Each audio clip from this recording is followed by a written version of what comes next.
militantes et militants du parti La Flamme Renouvelée PFR, mesdames et messieurs les invités, chers compatriotes, qu'ils vous souviennent que le parti La Flamme Renouvelée a pris part au dialogue politique des 10, 11 et 12 octobre 2019 au Palais des Congrès à Cotonou en qualité du parti d'opposition véritable. C'est le lieu, le moment de clarifier la position du PFR qui n'a pas varié jusqu'à ce jour. Le PFR se distingue des autres partis par son champ électromagnétique de la Renaissance. C'est un parti d'opposition véritable qui utilise les matériaux de la Renaissance pour la gouvernance publique et la restauration de la vie de tous les enfants du feu. Rappelons qu'au cours du dialogue politique, il y a eu des points de convergence et des points spécifiques concernant certains partis politiques. Le pouvoir a usé des recommandations issues du dialogue politique pour renforcer le dispositif légal consistant à lever des mesures pour exclure l'opposition et être toujours les seuls mouvanciers à participer aux élections. Entre autres mesures, il s'agit de recueillir au moins 10% des suffrages valablement exprimés au plan national avant de prétendre à une quelconque attribution de sièges. Du parrainage par 10% des maires et ou des députés pour les candidats à l'élection du président de la République. De la présentation par les partis politiques des listes de candidats dans tous les arrondissements du territoire national, des cautions exorbitantes. Ces diverses dispositions visent à écarter les démunis de se présenter aux élections législatives, présidentielles, municipales, communales et locales. Maintenir la classe politique au pouvoir depuis les indépendances jusqu'à nos jours. Faciliter le pillage systématique de notre nation par les prédateurs qui, depuis l'origine des temps, ont utilisé la ruse pour constituer une accumulation excessive de ressources financières et matérielles sous fond de corruption à grande échelle et de détournement de deniers publics. Que constatons-nous avec la mise en œuvre de toutes ces lois qui ont été votées et promulguées dans la précipitation. La mise en œuvre des dispositions savamment insérées dans la Constitution, dans la charte des partis politiques, dans le code électoral, rencontre assez de difficultés pour plusieurs raisons. Les dispositions visent essentiellement l'exclusion des partis d'opposition. Les lois votées et promulguées dans la précipitation sont inadaptées au niveau de conscience collective. Les dispositions contenues dans les différentes lois visent à écarter tout le monde de la course à la compétition de sorte à ne retrouver qu'un seul compétiteur. Elle vise également la restriction des libertés publiques. Ayant constaté les difficultés que rencontrent les partis politiques pour réunir toutes les conditions en vue de participer aux élections communales et municipales, le président Talon prend en conseil des ministres un décret pour alléger les difficultés et permettre aux partis politiques de participer aux élections communales et municipales. Cette possibilité dont dispose le pouvoir de modifier ou d'alléger pour contenter la classe politique est un moyen pour faire croire à la population qu'il est favorable à une élection inclusive.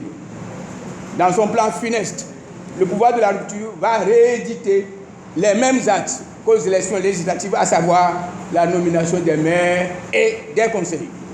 L'attribution de quelques conseillers ou maires pour attester que le pouvoir de la rupture a organisé des élections inclusives.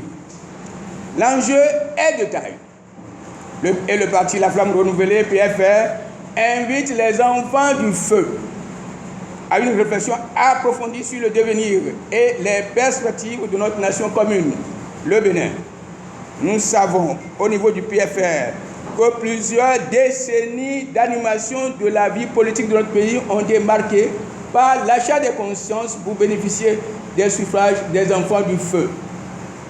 Un tel comportement a averti le peuple. Cela n'a pas permis de lever le niveau de conscience individuelle et collective dans le choix des dirigeants tant au plan national que décentralisé.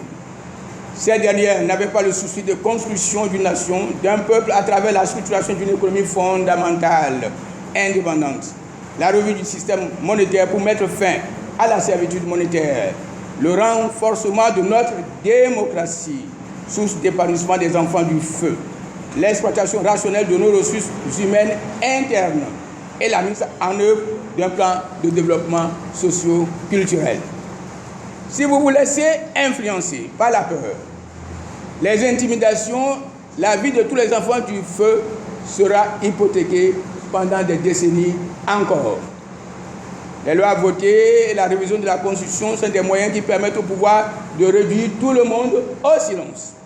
À titre illustratif, la société civile, à savoir les associations et les organisations non gouvernementales, ne sont pas autorisées à soutenir ou à tenir des propos visant à ternir l'image des candidats ou des partis politiques. C'est une restriction grave des libertés publiques. Lorsque les partis politiques qui ont la charge de l'animation de la vie publique sont démissionnaires, tels sont les cas actuellement, observés tant dans la mouvance que dans l'opposition, la société civile apporte sa contribution par les critiques, par les observations, tout en mettant en exergue l'image réelle des candidats et des partis politiques. De même, quand la voix des partis politiques n'a pas d'effet sur le plan funeste du pouvoir, il revient au peuple de se prononcer sur son destin et d'exiger des élections libres, transparentes, inclusives, fondées sur des lois qui prennent en compte le niveau de conscience collective. Dans le cas précis, les lois s'en écartent totalement et le peuple coupé sous le diktat d'un seul compétiteur. Somme toute, le parti La Flamme renouvelée, au regard de tout ce qui précède, exige pour sa participation aux élections municipales et communales du 17 mai 2020 les conditions suivantes.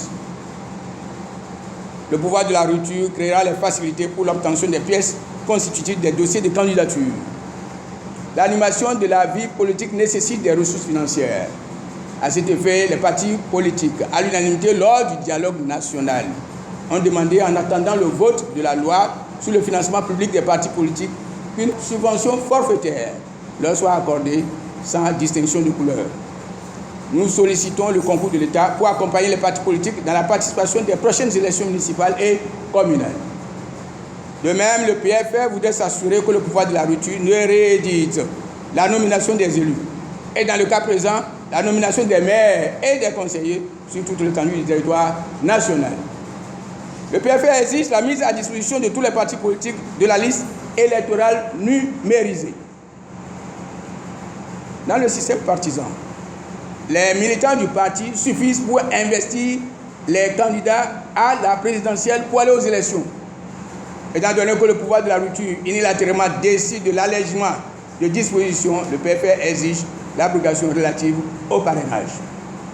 Au total, le PFR suit au quotidien l'évolution du processus électoral et invite tous les enfants du feu à une vivification intense du feu pour son installation. Vive le parti La Flamme renouvelée, vive la République du Bénin. Nous vous remercions.